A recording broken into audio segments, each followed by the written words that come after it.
नवरात्रि का पावन पर्व भक्ति, शक्ति और आस्था का प्रतीक माना जाता है। इन 9 दिनों में माँ दुर्गा के 9 रूपों की पूजा की जाती है और तीसरे दिन पूजी जाती है माँ चंद्रघंटा। माँ चंद्रघंटा का नाम ही उनके अद्भुत स्वरूप को दर्शाता है।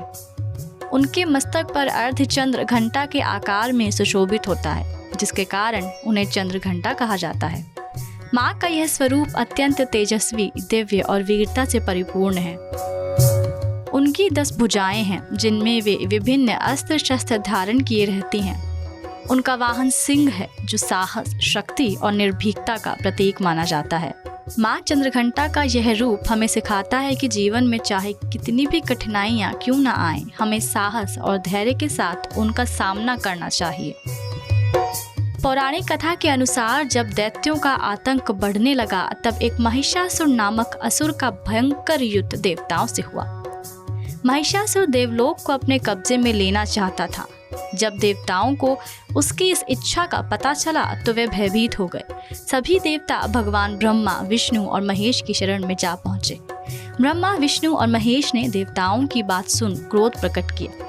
क्रोध आने पर उन तीनों के मुख से जो ऊर्जा निकली, उस ऊर्जा से एक देवी प्रकट हुई। उस देवी को भगवान शंकर ने अपना त्रिशूल, भगवान विष्णु ने अपना चक्र, देवराज इंद्र ने अपना घंटा दिया और सूर्य ने अपना तेज तलवार और सिंह प्रदान किया।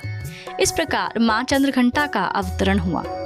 तब देवी ने असुरों से युद्ध किया। उनकी घंटी की गूंज इतनी प्रचंड थी कि दुष्ट और नकारात्मक शक्तियां कांप उठती थीं। माँ ने अपने पराक्रम और शक्ति से असुरों का संहार कर संसार में धर्म और शांति की स्थापना की। कहा जाता है कि जो भी भक्त सच्चे मन से माँ चंद्रघंटा की आराधना करता है, उसके जीवन से भय, तनाव और नकारात्मकता दूर हो जाती है। माँ अपने भक्तों को साहस, आत्मविश्वास और मानसिक शांति प्रदान करती है। माँ चंद्रघंटा की पूजा विशेष रूप से उन लोगों के लिए फलदायी मानी जाती है जो जीवन में डर, असुरक्षा या बाधाओं का सामना कर रहे होते हैं।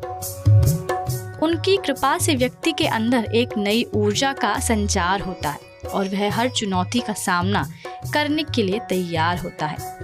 नवरात्रि के तीसरे दिन माँ चंद्रघंटा को दूध, खीर और सफ़ेद वस्त्र अर्पित किए जाते हैं, जो शुद्धता और शांति का प्रतीक है। भक्त इस दिन व्रत रखते हैं, माँ के मंत्रों का जाप करते हैं और उनकी आरती गाकर उनका आशीर्वाद प्राप्त करते हैं।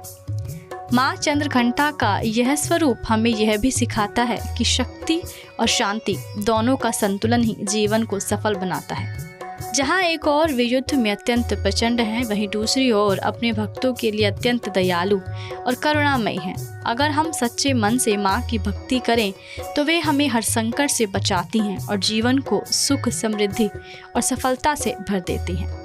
तो आइए इस पावन नवरात्रि में हम सभी माँ चंद्रघंटा की आराधना करें और उनसे प्रार्थना करें कि वे हमें साहस, शक्ति और सकारात्मकता प्रदान करें।